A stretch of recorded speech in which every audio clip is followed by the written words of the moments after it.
Assalamualaikum warahmatullahi wabarakatuh. Ketemu kembali dengan Kimamang Putro. Salam budaya warisan Nusantara. Pemirsa dimanapun Anda berada, di kesempatan ini saya masih melanjutkan keterangan-keterangan saya tentang Ken Arok.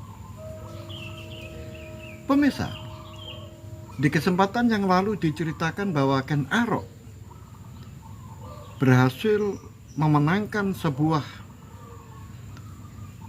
pertarungan perang tanding. Artinya adalah sebuah pertarungan 1 lawan 1 yang untuk menentukan jati diri dari seorang kesatria. Karena pada zaman dahulu, apabila ada sebuah perselisihan di antara kelompok atau perorangan, maka jalan yang bisa ditempuh adalah melakukan pertarungan 1 lawan 1. Itu yang disebut dengan perang tanding. Nah, saat itu Kebu Ijo diwakili oleh Ken Arok untuk menentukan siapa pemenangnya antara Senopati Diposari dengan Ken Arok. Oleh sebab itu, pertarungan yang sah yang disaksikan langsung oleh semua prajurit dan juga langsung disaksikan oleh Tunggul Ametung menjadikan sebuah tontonan yang sangat menarik. Tetapi sayang, pertunjukan itu tidak berlangsung seru karena ternyata lawan Ken Arok itu tidak seimbang. Gelar yang disandang oleh Diposari sebagai seorang senopati ternyata kemampuannya jauh apabila dibandingkan dengan kemampuan Ken Arok yang saat itu masih menjadi prajurit biasa di bawah kepemimpinan Kebu Ijo. Nah, setelah kemampuan Ken Arok melumpuhkan Senopati Diposari dengan mudah, maka menjadikan Tunggul Ametung sangat tertarik dengan kemampuan Ken Arok. Oleh sebab itu, Tunggul Ametung mengangkat Ken Arok sebagai kepala prajurit rumah tangga di Aku, yaitu di Tumapel. Nah, dengan demikian pamor dari Ken Arok sekarang mulai disegani oleh prajurit-prajurit Tumapel. Jika Ken Arok sepertinya bukan orang biasa. Disinilah awal dari sebuah perjalanan panjang Ken Arok. Setelah menjadi kepala rumah tangga dari Pakuwon, yaitu Tumapel, maka setiap hari ketemu dengan Ken Dedes, yaitu istri dari Tunggul Ametung. Nah, suatu ketika Ken Arok diperintahkan oleh Tunggul Ametung untuk mempersiapkan kereta yang saat itu Tunggul Ametung bersama istri akan pelesir.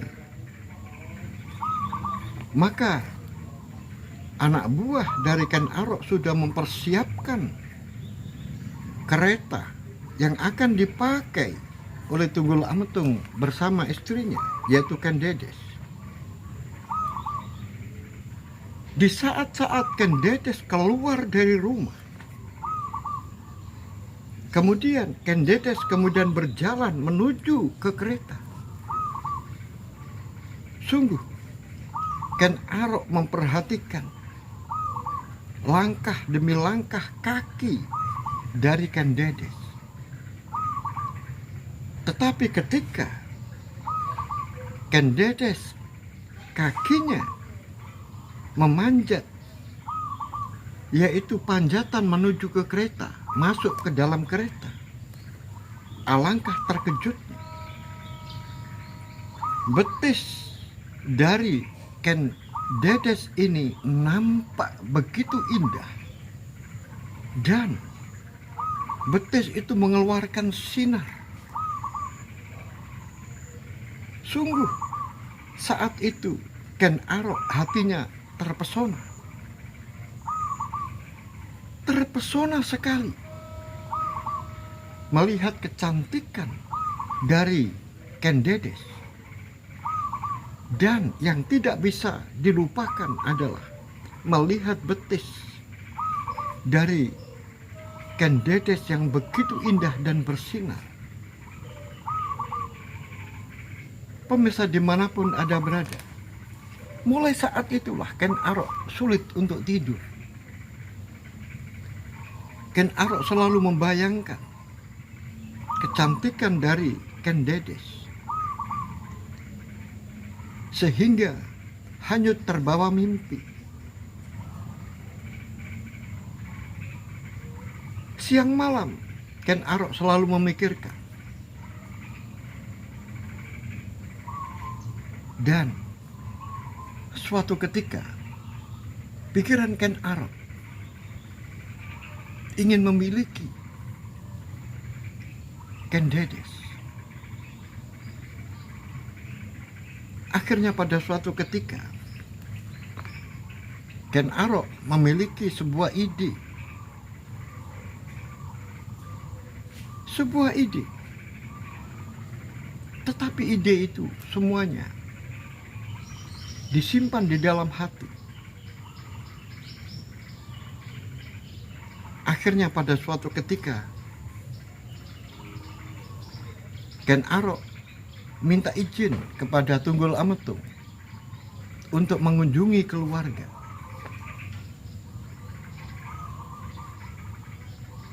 Kemudian untuk urusan rumah tangga diserahkan kepada Kebo Ijo sampai dia kembali. Tunggul Ametung memberikan izin. Akhirnya Ken Arok pergi. Yang dituju adalah Malang Selatan, yaitu menuju ke sebuah desa, namanya adalah Palumbangan. Siapa yang dicari di Palumbangan? Yang dicari adalah sebuah dusun, yaitu dusun yang dikenal banyak orang. Di situ ada orang sakti mandraguna, yaitu dusun Gandring. Di dusun Gandring itulah ada seseorang yang memiliki kepandaian untuk membuat pusaka-pusaka sakti. Dia dikenal banyak orang dengan sebutan Empu Palumbangan atau Empu Gandring. Pemirsa dimanapun Anda berada, kebetulan sekali Empu Palumbangan baru saja datang dari jauh, yaitu dari Banyuwangi.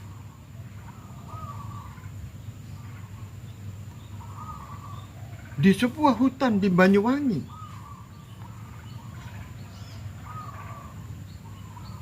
orang tua ini, Empu Palumbangan ini, menunggu datangnya sesuatu yang datang dari langit, yang sudah lama ditunggu-tunggu, yaitu batu meteor. Nah, setelah di Palumbangan Ken Arok sendiri mendapatkan petunjuk bahwa untuk memesan pusaka sakti sangat kebetulan, karena dirinya baru saja mendapatkan batu meteor yang sangat-sangat luar biasa, dan saat mendapatkannya pun juga luar biasa. Nah, saat di Palumbangan itu, Ken Arok juga mendapatkan cerita dari batu ini. Didapatkan dari sebuah hutan,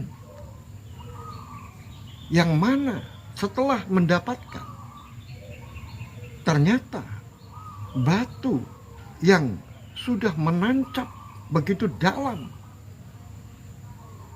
di sebuah kubangan yang penuh dengan air.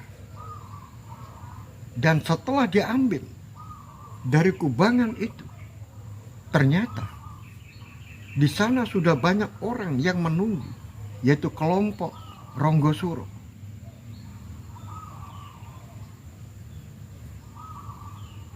Empu Gandring saat itu mempertahankan batu meteor yang sudah di tangannya. Tetapi kelompok Ronggosuro ini jumlahnya banyak, sehingga Empu Gandring harus menghadapi kelompok Ronggosuro ini. Empu Gandring kemudian bercerita, untung saja ada seorang pemuda, namanya adalah Prameswara. Dia menolong. Akhirnya kelompok Ronggosuro yang ingin merebut batu meteor itu, semuanya binasa di tangan Prameswara. Betapa terkejutnya Ken Arok mendapatkan cerita itu, karena Prameswara adalah sahabatnya. Dia sudah dipersaudarakan dengan pendeta Logawe saat di hutan Padang Karahutan. Ken Arok kemudian sadar, ternyata aku dipersaudarakan dengan Prameswara. Dia bukan main-main. Dia bukan pemuda sembarangan. Dari sinilah Ken Arok mendapatkan berita bahwa Prameswara itu sahabatnya, orang yang dipersaudarakan dengan dirinya, bukan pemuda biasa. Dia mendapatkan keterangan dari orang yang dipesani pusaka, yaitu Empu Palumbangan. Nah, akhirnya Empu Palumbangan menjelaskan semuanya tentang pembuatan pusaka. Bahannya sudah jelas, bahan pilihan yang luar biasa.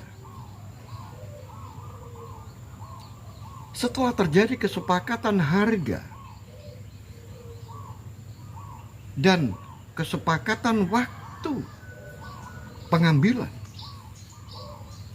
semuanya disanggupi oleh Ken Arok.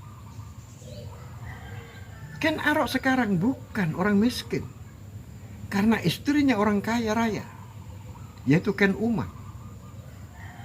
Oleh sebab itu, berapapun harga yang diberikan oleh Empu Gandring untuk bisa memiliki sebuah pusaka sakti, maka tidak menjadi masalah. Akhirnya ditetapkan bahwa pembuatan pusaka ini membutuhkan waktu 7 tahun. Tentu saja Ken Arok berpikir 7 tahun lama sekali. Akhirnya dijelaskan oleh Empu Gandring bahwa pusaka ini bukan pusaka biasa. Nah, untuk bisa mewujudkan sebuah pusaka sakti maka dibutuhkan ritual-ritual yang begitu banyak, sehingga membutuhkan waktu selama 7 tahun untuk bisa mewujudkan pusaka sakti. Nah, oleh sebab itu sudah terjadi kesepakatan bahwa Ken Arok memesan pusaka sakti kepada Empu Palumbangan atau Empu Gandring. Pemirsa dimanapun Anda berada, sekarang kita ikuti bagaimana situasi keadaan yang terjadi di Ganter. Setelah Ronggo Lampitan ini pindah dari Kandangan menuju ke Ganter atas perintah dari Pendeta Lohgawe, maka dibangunlah di tempat itu sebuah benteng pertahanan. Maka banyaklah orang-orang yang mendukung. Kemudian Ronggo Lampitan juga memobilisasi para pemuda yang ingin menjadi prajurit di sana, yang dibantu oleh para pendeta yang sejak di Kandangan selalu memberikan spirit dorongan kepada Ronggo Lampitan untuk melawan Kediri.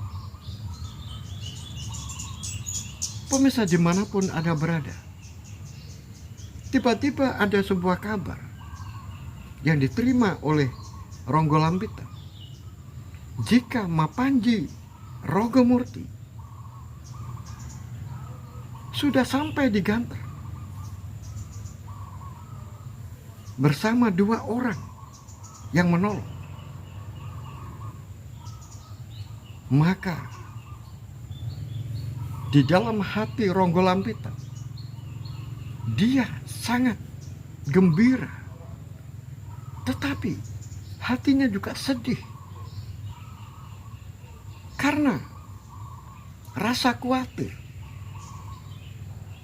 terhadap karakter dari Mapanji Rogomurti yang sudah dikenalnya di Kediri. Mapanji Rogomurti itu orang yang licik. Di samping itu juga, Mapanji Rogomurti itu orang yang tidak bisa dipercaya ucapannya. Dan kesombongannya karena dia memiliki banyak ilmu kesaktian. Inilah yang menjadi Ronggo Lampitan sangat khawatir terhadap kehadiran Mapanji Rogomurti yang dibawa oleh hantu laut dan Prameswara. Maka sekarang bertemulah Mapanji Rogomurti dengan keluarganya, karena Ken Widati, istri dari Mapanji Rogomurti, dan anaknya yang perempuan namanya Ratna Muninggar ada di Ganter, yang saat itu dibawa oleh Temenggung Bajangwari saat di Kandangan, dan sekarang sudah ada di Ganter. Betapa senangnya Mapanji Rogomurti ketemu dengan keluarganya. Dan yang tidak kalah pentingnya, Mapanji Rogomurti sekarang sudah berubah. Mengapa? Karena Mapanji Rogomurti sudah sadar, yang menyadarkan adalah saudara mudanya, yaitu Biku Praban. Tetapi orang yang sudah menolongnya, yaitu Biku Praban dan Prameswara, akhirnya juga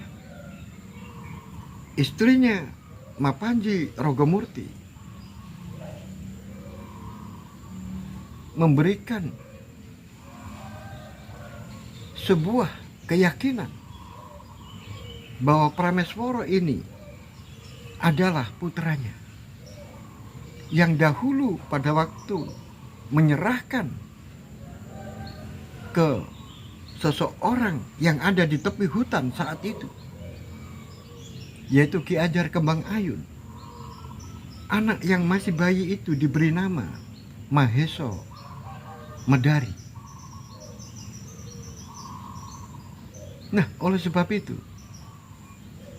sekarang Mapanji Rogomurti sadar dan tidak malu-malu meminta maaf kepada Prameswara, yaitu putranya. Demikian juga Prameswara juga sadar bahwa perjalanan manusia itu memang tidak bisa ditebak. Oleh sebab itu, dengan berat hati Prameswara memberikan maaf kepada ayahnya. Nah, sekarang hidup di Ganter dan kemudian mencoba untuk memperbaiki diri dan membantu Ronggo Lampita. Apalagi di sana ada pendeta Logawi yang juga bisa diajak untuk berbicara pertimbangan-pertimbangan bagaimana caranya agar Ganter ini tidak mudah diserang oleh Kediri. Pemirsa dimanapun Anda berada, akhirnya di Ganter Prameswara ketemu dengan gurunya, yaitu pendeta Logawi. Juga bertemu dengan gurunya, yaitu Biku Praban yang juga pamannya. Saat bertemu dengan pendeta Logawi, yang saat itu dia mau cerita tentang perjalanannya dari Banyuwangi setelah menghantarkan keponakannya, yaitu Ken Rahastri. Di dalam perjalanan dia ketemu dengan seseorang yang mengaku sebagai orang yang menunggu fajar. Dia menyebut dirinya adalah Sono Pajar, atau dia juga pernah mengatakan sebagai Empu Sono Pajar. Nah, itu disampaikan kepada pendeta Logawi. Apakah dulu pendeta Logawi yang bertanya tentang apakah pernah bertemu dengan seseorang yang namanya Empu Gandring? Ternyata yang namanya Empu Pajar atau Empu Sono Pajar itu tidak lain adalah Empu Palumbangan. Nah, akhirnya Prameswara menceritakan tentang penemuan,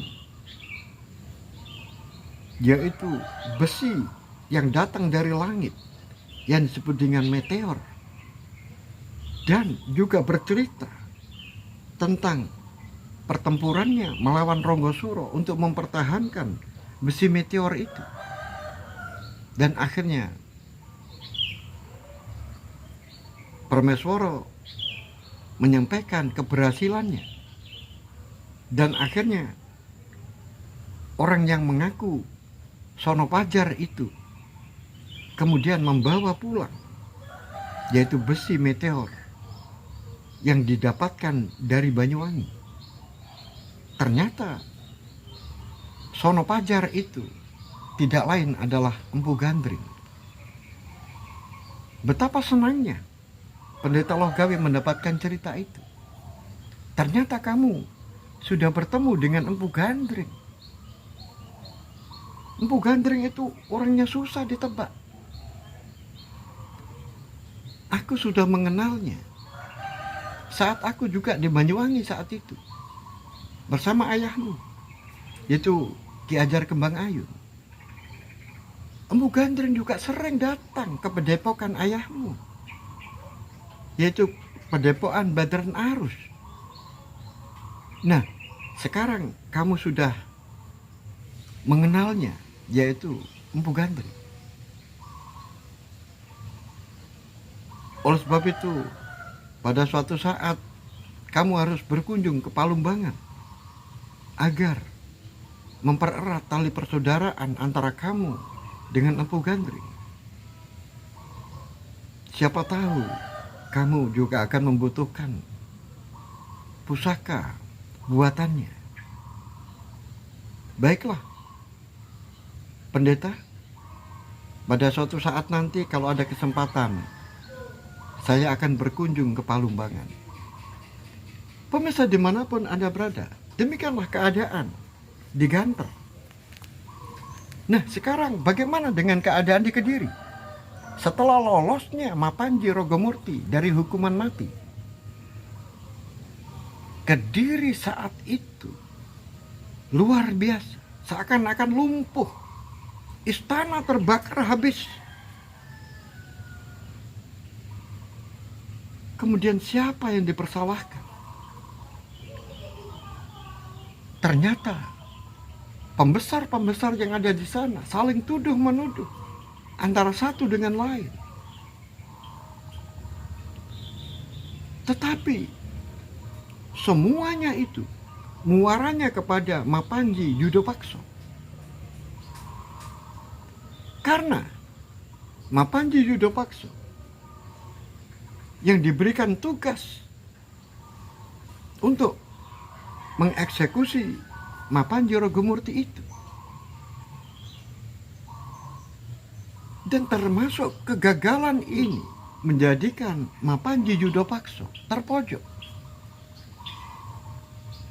Dan akhirnya atas desakan-desakan dari berbagai pihak, akhirnya Mapanji Yudopakso diturunkan jabatannya. Dan gelar Mapanji, yaitu Mahapatih yang merangkap sebagai panglima perang, dijatuhkan kepada seseorang yang namanya Gubar Baleman. Akhirnya Gubar Baleman diangkat menjadi seorang Mahapatih dan juga merangkap sebagai panglima perang. Sehingga sekarang Gubar Baleman sudah memiliki panggilan Mapanji Gubar Baleman. Dan Sri Kertajaya juga menunjuk adiknya untuk membantu Gubar Baleman sebagai Mahapatih di Kediri. Sehingga seakan-akan ada dua Mapanji kembar, yaitu Pangeran Maheso Walungan bersama dengan Gubar Baleman kemana-mana kerjasama. Dan rupa-rupanya dua orang ini cocok. Ada kesepahaman gerak langkahnya.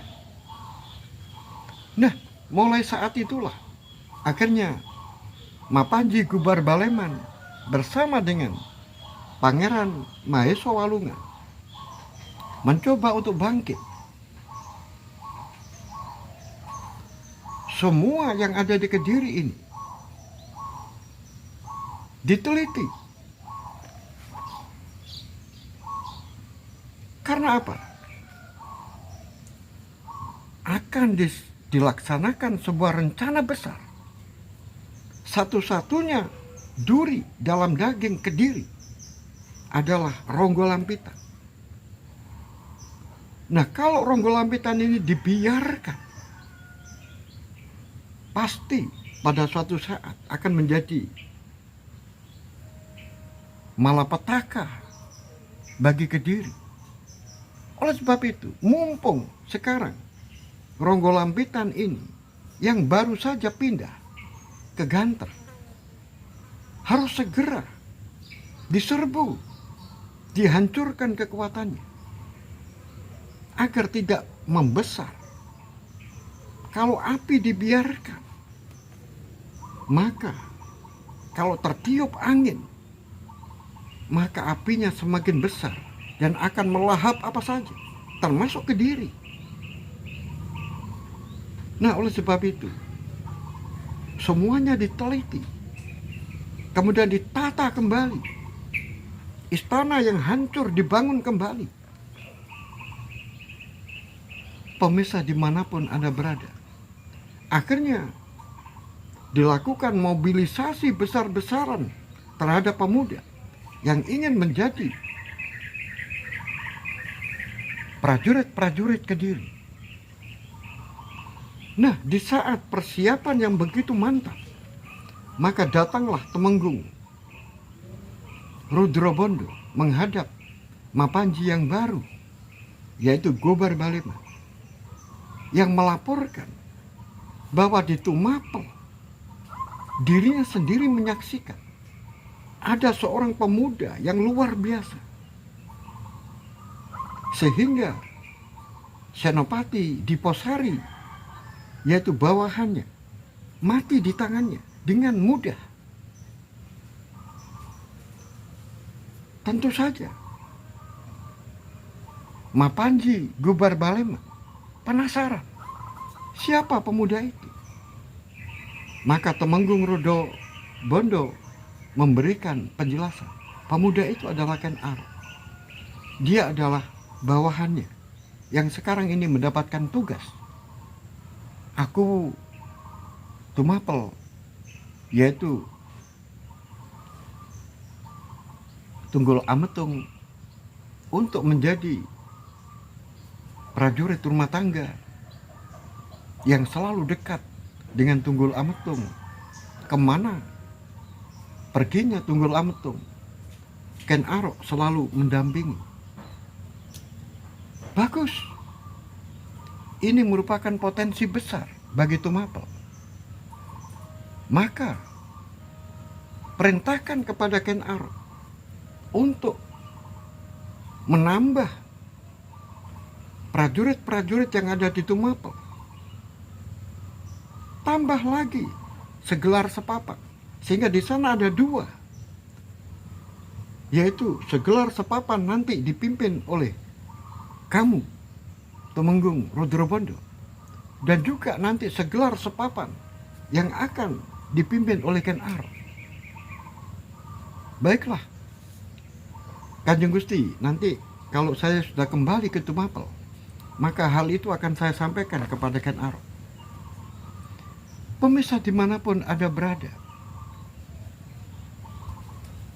perkembangan masing-masing antara Kediri yang sekarang dipimpin oleh Mapanji baru, yaitu Mapanji Gobar Baleman, yang didampingi oleh Pangeran Mahesa Walunga.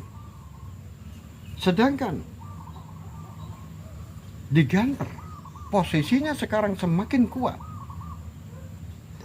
karena di sana ada orang-orang sakti. Yang pertama adalah Ronggo Lambitan itu sendiri. Kemudian datang Mapanji Rogomurti yang sekarang sudah tinggal di Ganter bersama istri dan anaknya. Dan di sana juga ada Prameswara, pemuda yang luar biasa kesaktiannya, yang memiliki ilmu-ilmu tingkat tinggi, terutama adalah ilmu yang bisa mendatangkan celeret taut atau puting beliung. Dan juga di sana ada hantu laut, guru dari Prameswara, juga paman dari Prameswara, juga adik dari Mapanji Rogomurti. Dan yang paling penting lagi, di Ganter Pendeta Loh Gawe memobilisasi, memberikan sebuah pencerahan-pencerahan kepada para pendeta agar selalu setia mendampingi Ronggo Lampita. Begitulah keadaannya. Kediri, Ganter, dan Tumapel. Oleh sebab itu, pemirsa dimanapun Anda berada, bagaimanakah kelanjutan cerita ini? Mampukah Kediri menguasai Tumapel? Yang sekarang ini Ken Arok sudah punya rencana-rencana yang tentu saja disembunyikan. Mampukah Kediri bisa menghancurkan Ganter? Yang mana di sana banyak orang-orang sakti. Oleh sebab itu, ikuti terus cerita ini sampai selesai. Sampai di sini akhirul kalam. Billahi taufiq wal hidayah waridho wal inayah. Assalamualaikum warahmatullahi wabarakatuh. Salam budaya warisan Nusantara.